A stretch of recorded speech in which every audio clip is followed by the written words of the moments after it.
Que a paz e uma bênção divina acompanhem o dia de todos que nos ouvem ao iniciarmos mais um mergulho profundo nas nossas fontes. Hoje temos um material fascinante e, sinceramente, bem surpreendente sobre a mesa. Com certeza. É um daqueles temas que realmente exigem uma lupa, né? Exato. Nós vamos explorar as páginas do livro Quando a Trombeta Soar, que foi escrito pelo autor Grant R. Jeffrey. E a missão da nossa análise hoje é investigar uma controvérsia. Uma controvérsia histórica e teológica bem específica que ele documentou com muitos detalhes. Isso, a história e a origem da doutrina do arrebatamento pré-tribulacionista. É uma daquelas investigações literárias que fazem a gente questionar tudo o que achamos que sabemos sobre o passado. E o que é fascinante aqui é exatamente essa lente tipo de detetive histórico que o autor propõe para quem está lendo. É uma verdadeira investigação. Sim. E para a nossa audiência acompanhando, é fundamental contextualizar o que faremos nas próximas etapas desse mergulho profundo. Nós vamos analisar textos muito antigos. Manuscritos da Igreja Medieval Primitiva, certo? Isso. E depois, mais tarde, daremos um salto lá para o século XVIII. Mas, antes de entrarmos nos detalhes, é crucial deixar uma coisa bem clara. É a questão da imparcialidade. Exatamente. Nosso objetivo aqui não é endossar visões escatológicas, ou seja, não estamos aqui para defender uma teoria específica sobre o fim dos tempos ou debater crenças pessoais. Nossa abordagem é estritamente analítica. Nós vamos apenas explorar as evidências que o Grant R. Jeffrey apresenta no livro. Evidências essas que desafiam de frente uma narrativa histórica que está estabelecida há muito tempo no meio acadêmico. Perfeito! Acho que esse é o tom ideal para a gente começar. Então vamos desempacotar isso tudo. Existe uma treta histórica imensa em torno desse assunto. Um debate muito acalorado, sem dúvida. O autor já introduz logo de cara a tese dos críticos dessa ideia do arrebatamento pré-tribulação. Estamos falando de estudiosos de peso, né? Nomes grandes. Sim, tipo George Eled, John Bray, o Dave McPherson. E eles afirmam categoricamente que a ideia de que os cristãos seriam removidos da terra antes de um período de grande tribulação simplesmente nunca existiu na igreja primitiva. Exato. Eles tratam isso quase como uma regra de ouro intocável, e eles são extremamente precisos e confiantes sobre as datas dessa suposta invenção. E eles cravam uma data, não é? Cravam. Esses críticos datam a inovação dessa doutrina no século XIX, mais especificamente por volta do ano de 1830. 1830, tá. E a narrativa dominante entre eles costuma atribuir a origem dessa ideia a figuras muito específicas daquela época. Eles apontam muito para o John Darby. O Darby era aquele líder dos Irmãos de Plymouth, né? Isso, um grupo religioso britânico bem conservador. Ou então apontam para uma jovem chamada Margaret MacDonald. Entendi.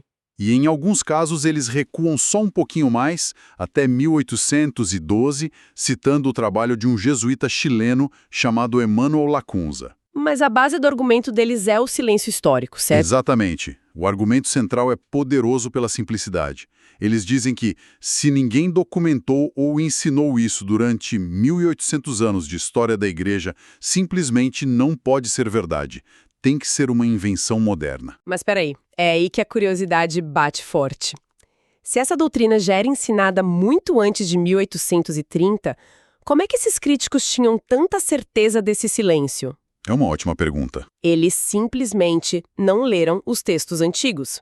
Porque afirmar que há um silêncio total de quase 2 milênios é algo muito forte. Sim, é uma afirmação absoluta que traz riscos. E para provar esse ponto, o autor menciona um detalhe que chega a ser engraçado de tão instigante. O crítico John Bray estava tão seguro dessa narrativa de 1830 que ele fez um desafio. Um desafio financeiro, inclusive. Literalmente, dinheiro na mesa. Ele ofereceu $500 de recompensa. Muito dinheiro para o contexto. Sim. $500 para quem conseguisse encontrar qualquer sermão, artigo, comentário ou declaração anterior a 1812 que ensinasse uma vinda de Cristo em duas fases separadas por um período de tempo. É como jogar a luva na cara dos historiadores e dizer para provarem que ele está errado. Exato. E esse desafio levanta uma questão super importante sobre como a história é preservada, não acha? Com certeza. Para responder àquela sua dúvida sobre como os críticos podiam ter tanta certeza do silêncio, a realidade é que muitos manuscritos antigos foram perdidos. Ou mal traduzidos, né? Mal traduzidos ou simplesmente ficaram acumulando poeira em mosteiros porque não se alinhavam com as visões teológicas de épocas posteriores. Faz sentido. Mas o que é brilhante sobre esse desafio dos $500 é que ele prepara perfeitamente o palco para o trabalho do Grant H. Jeffrey. Prepara demais. Porque quando alguém faz uma afirmação absoluta na academia, dizendo que nenhum traço de algo existe, essa pessoa se coloca em uma posição muito vulnerável. Basta um único documento para derrubar tudo. Exato. Uma única folha autêntica derruba toda a teoria do silêncio. E foi essa busca obsessiva que guiou o autor por mais de uma década de pesquisas em bibliotecas pelo mundo afora. O que nos leva àquela descoberta incrível no verão de 1994. O grande momento da pesquisa dele. Depois de 10 anos procurando uma agulha num palheiro global, o Jeffrey revela um achado literário impressionante. Ele encontrou manuscritos de um teólogo e poeta muito influente da Igreja Oriental Bizantina. O famoso Efrém o Sírio? Isso, ou pseudo-Éfrem, como é conhecido em alguns meios acadêmicos mais técnicos, por causa de algumas questões de autoria. Sim, os especialistas variam um pouco nessa nomenclatura. Mas o ponto crucial é quando ele viveu. Efrém viveu entre os anos de 306 e 373 depois de Cristo. Para o pessoal de casa acompanhando a nossa linha do tempo, estamos falando bem do meio do século IV. Século IV. É muito antigo. É um período absolutamente vital. A Igreja Bizantina era basicamente a parte do Império Romano do Oriente. Eles tinham uma tradição literária riquíssima em grego e siríaco. Tradição essa que o Ocidente europeu muitas vezes ignorou, né? Ignorou ou demorou séculos para traduzir de forma adequada. E o texto específico que o Jeffrey destaca dessa época é um sermão. O título é Sobre os Últimos Tempos, o Anticristo e o Fim do Mundo. Título bem direto. Muito. E, analisando a tradução desse manuscrito latino antigo, a gente encontra uma citação que simplesmente muda o eixo de todo o debate. Uma citação muito clara. Sim, Efrém escreve de forma muito explícita. Vou até ler as palavras exatas que o autor traz no livro. Por favor. Ele diz assim: todos os santos e eleitos de Deus são reunidos antes da tribulação que está por vir e são levados ao Senhor para que não vejam a confusão que dominará o mundo por causa de nossos pecados. É uma declaração fortíssima. Aqui é que a coisa fica realmente interessante. Pensem no peso dessa frase. Ele usa as palavras antes da tribulação. É direto ao ponto. Não tem muita margem para malabarismo retórico. Não tem mesmo. Esse texto cumpre exatamente os requisitos daquele desafio de $500 do John Brave. Ponto por ponto. Só que estamos falando de séculos e mais séculos antes de 1830. É um documento escrito mais de 1.400 anos antes de John Darby sequer nascer. Isso vira de cabeça para baixo aquela regra de ouro dos críticos de que a ideia era uma invenção do século XIX. Totalmente de cabeça para baixo. E não é só a interpretação do autor do livro, né? Ele traz gente de peso para validar isso. Com certeza. Para dar solidez a essa descoberta, o Jeffrey traz a análise de especialistas rigorosos. Ele cita o Dr. Paul Alexander, que é uma das maiores autoridades do mundo em textos bizantinos primitivos. E o que o Dr. Alexander concluiu? Ao analisar o manuscrito, ele observou algo muito particular sobre a teologia daquele momento. Outros escritores da Igreja Antiga sugeriam que Deus iria apenas encurtar os dias da tribulação. Tipo, para o sofrimento acabar mais rápido. Isso, para proteger os crentes do pior sofrimento. Mas o texto de Efrém propõe uma alternativa radicalmente diferente. O texto fala especificamente da remoção física dos eleitos antes do caos se instalar. Então não é só um escudo durante a tempestade? Exato. Do ponto de vista textual, não é uma mitigação do sofrimento. É uma extração preventiva. Extração preventiva, gostei do termo. E olha, se a gente olhar para o cenário que o Efrem descreve para justificar essa extração, é digno de um filme de ficção científica apocalíptico. As imagens são muito intensas. A visão dele sobre a grande tribulação é fascinante e aterrorizante ao mesmo tempo. O manuscrito detalha que esse período de caos duraria exatos 42 meses. Ou 1.260 dias, o que dá 3 anos e meio. Isso, mas os detalhes são de arrepiar a espinha. Sem dúvida, os detalhes são muito vívidos e mostram por que a ideia de ser poupado desse período era tão central no sermão. O que ele descreve exatamente? O texto descreve um colapso ecológico e social completo. Há uma seca extrema, onde rios caudalosos e fontes de água secam da noite para o dia. Em consequência disso, instaura-se uma fome insuportável. Ao ponto de as pessoas definharem pelas ruas, como ele relata. Exato. Pais e filhos definhando de inanição. E além do desastre natural, Efrem menciona o famoso sistema de controle através da marca da besta. A marca de serpente na testa ou na mão. Isso, afirmando que sem ela, ninguém, absolutamente ninguém, poderá comprar a pouca comida que restar. É um cenário de desespero total. Tem um detalhe muito memorável que o autor destaca e que ilustra bem essa quebra da sociedade. O Efrem diz que ouro, prata, joias e pérolas serão jogadas nas ruas, completamente sem valor. Perdem todo o significado econômico. Dá para imaginar cenas, pessoas ignorando montanhas de riquezas porque o dinheiro perdeu sentido. O que importa é a comida e a comida simplesmente não existe. E é bem no meio de todo esse vácuo de poder e desespero que surge a figura do anticristo. Que o Efrem afirma que nascerá da tribo de Dan, certo? Correto. Ele o descreve de uma forma muito curiosa, quase psicológica. Alguém que no início se finge de cordeiro. Finge ser o mocinho da história. Exatamente. Ele aparece sendo amável, recusando subornos ou presentes para parecer o único político justo do mundo, mas que na verdade é um lobo disfarçado. E esse líder enganador, uma vez no poder, ordenaria a reconstrução do templo em Jerusalém para ser adorado como Deus. E se conectarmos isso ao quadro geral da narrativa, vemos como as histórias de desespero quase sempre incluem um contrapeso de intervenção divina. Não fica só na destruição, então. Não. O manuscrito não foca apenas nisso. Efrem descreve uma forte ação de Deus durante esse período de trevas. Ele escreve que Deus enviaria 2 profetas do passado. Enoque e Elias. Que, segundo a tradição, nunca experimentaram a morte física. Eles voltariam para consolar a humanidade, chamar as testemunhas de volta a Deus e desmascarar publicamente a farsa do anticristo. É uma teologia bem complexa e articulada para a época. Mas como isso tudo se amarra? Quero dizer, é uma riqueza de detalhes impressionante para o século IV, mas como o autor conecta essa visão com a base teológica atual do arrebatamento pré-tribulacionista? É um excelente ponto. O Jeffrey não deixa essa descoberta solta.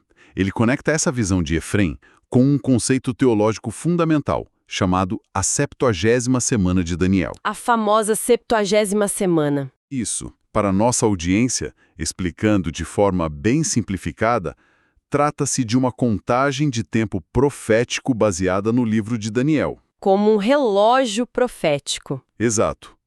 O Jeffrey cita outra obra atribuída a Efrem, chamada A Caverna dos Tesouros. Nesse texto, fica claro que Efrem acreditava que as primeiras 69 semanas dessa profecia haviam terminado com a rejeição e crucificação de Cristo. E aí acontece uma pausa. Esse é o grande pulo do gato.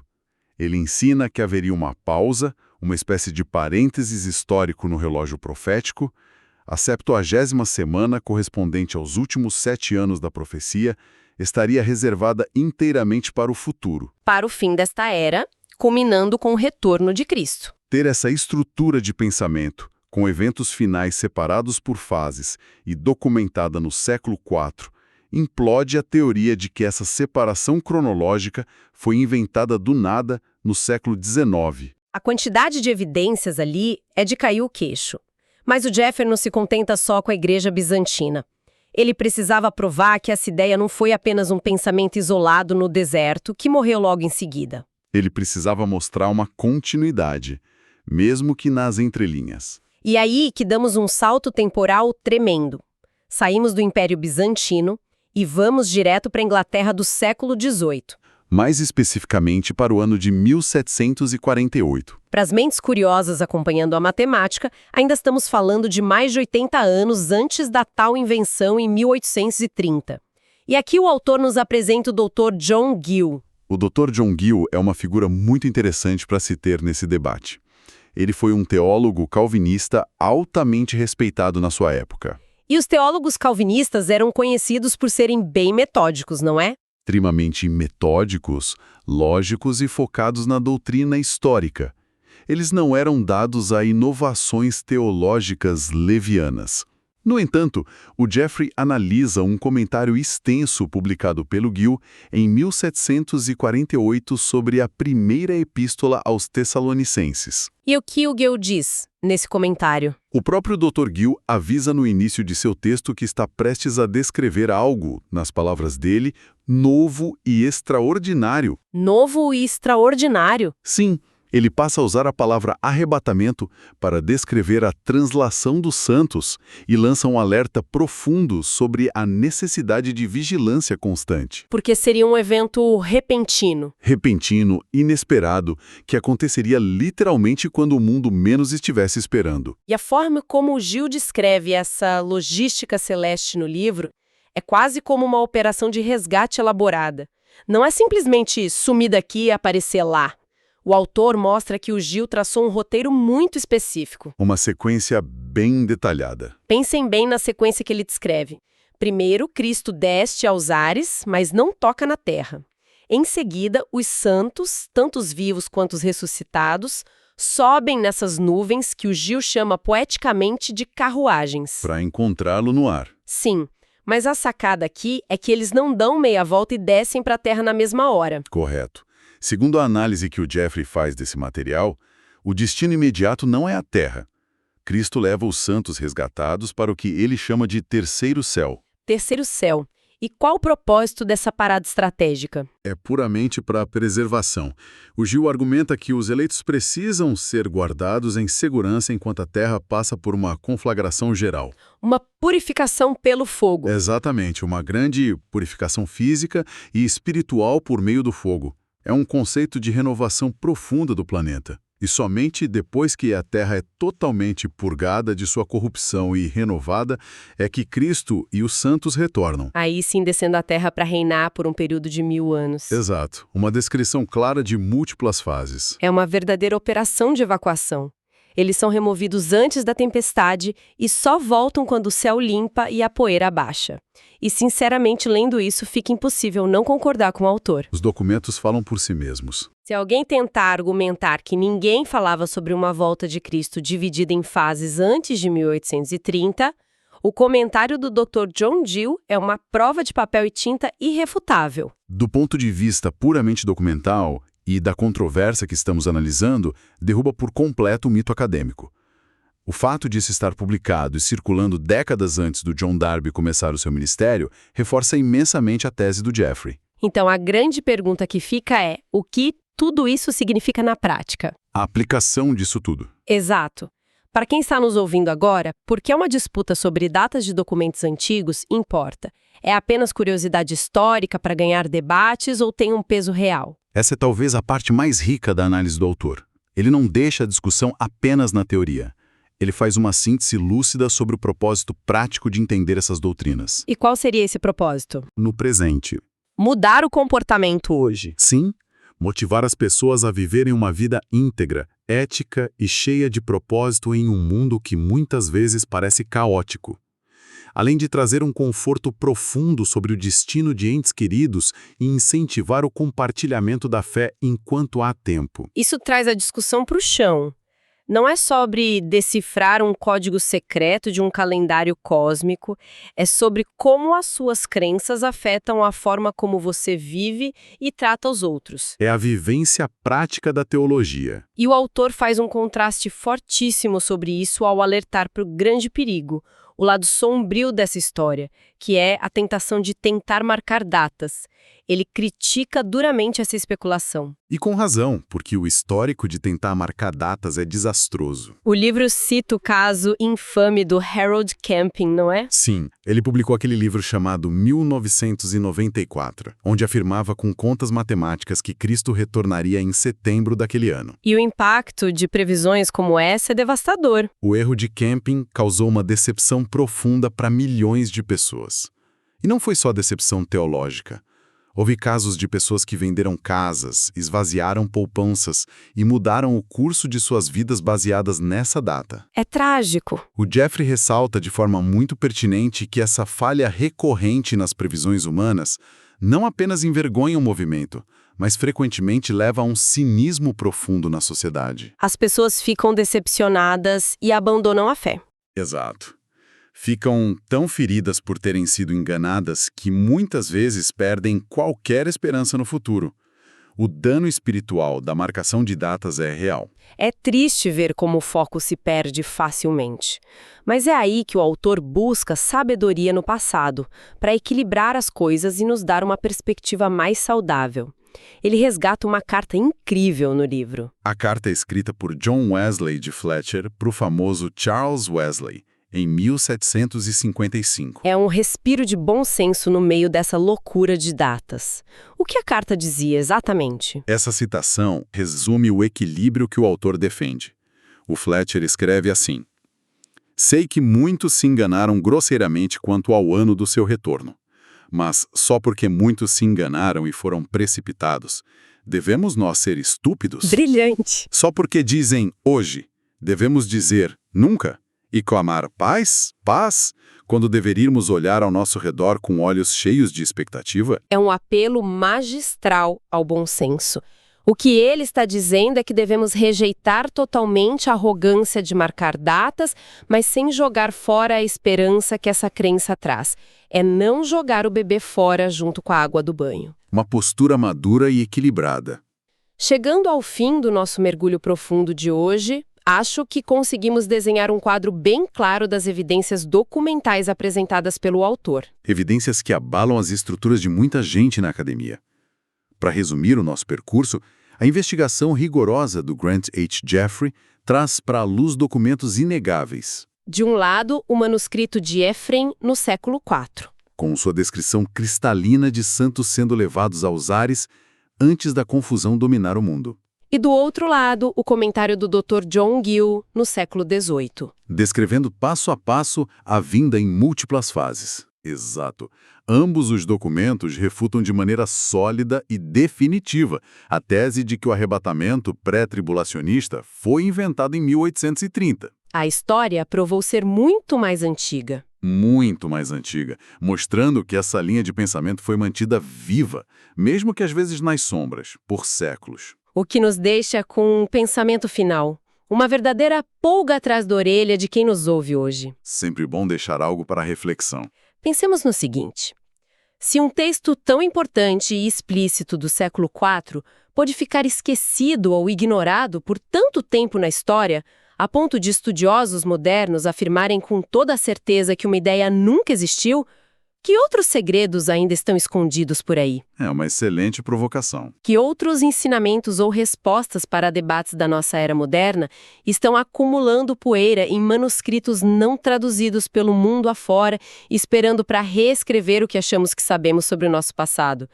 Fica aí a reflexão. E para quem está acompanhando, informamos que teremos um novo episódio desse mesmo livro. Que Deus abençoe todos os ouvintes